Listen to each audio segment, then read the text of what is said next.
आपल्या सगळ्यांचं दैवत या ठिकाणी असणाऱ्या आपल्या या मंदिराचं, तुळजाभवानी मंदिराचं या ठिकाणी नूतन आराखडा होतोय आणि मला वाटतं की प्रचंड प्रमाणावर गर्दी या ठिकाणी तुळजापूरला होत असते आईच्या दर्शनासाठी।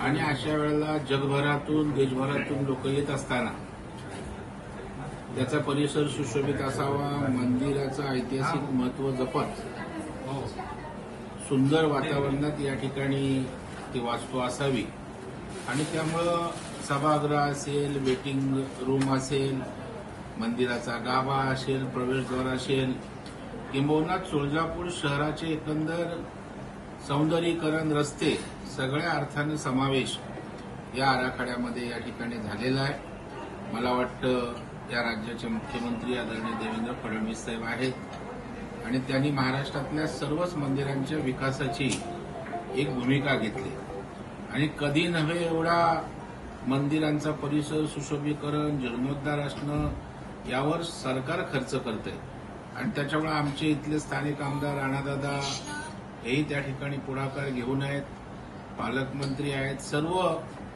लोक या ठिकाणी पक्षापलीकडे जाऊन हे मंदिर आपलं महाराष्ट्राचं नव्हे तर संपूर्ण देशवासियांचं आकर्षणाचं, श्रद्धेचं ठिकाण आहे, त्या दर्जानं हा आराखडा होतोय याचा अभिमान आहे।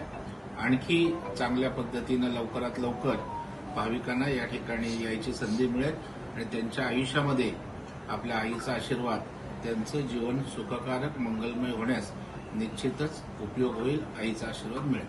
धन्यवाद।